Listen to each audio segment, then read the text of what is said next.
The other day I was travelling to Manchester for a conference, and when I arrived I found I had an email from Greater Manchester Police telling me I'd been caught speeding on a camera.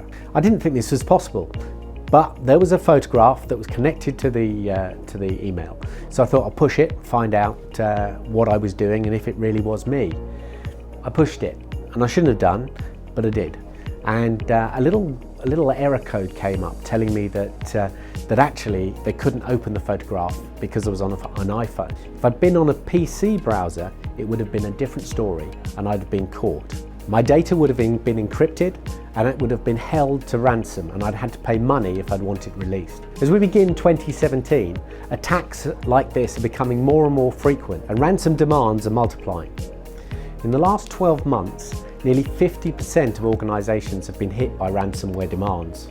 A survey that took place in June 2016 shows that almost 1 out of every 2 participants indicated that their organisation had suffered at least one ransomware attack in the last 12 months. In addition, only 4% of respondents said that they were confident that their businesses currently had the security necessary to prevent future attacks. The FBI in the US have stated that $209 million was paid to ransomware criminals in Q1 of 2016, and they estimate that ransomware is on pace to be a $1 billion source of income for cyber criminals this year. The FBI believe the average demand for ransomware is now $679, so that's over £500, and that this has doubled in the last 18 months. Even with backup, less than 50% of ransomware victims fully recover their data. Only 42% of IT professionals who had experienced a ransomware attack have said that they were able to successfully recover all their data from backup. This may sound crazy, but reasons for incomplete data backup include, for example, the loss of access to backup drives that were also encrypted by the criminals, loss of between 1 and 24 hours of data from the last incremental backup snapshot, and the fact that the backups hadn't been properly checked and were found to be faulty. Only 5% of victims actually consider paying the ransom.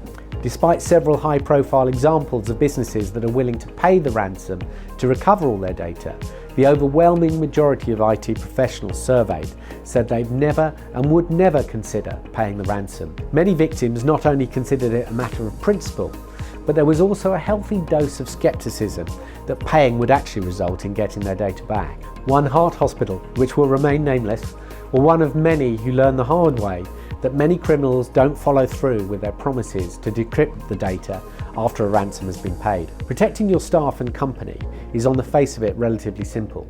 There are 3 rules. 1, don't click on an attachment from an unknown source. 2, don't click on an attachment from a known source that just doesn't appear to be relevant.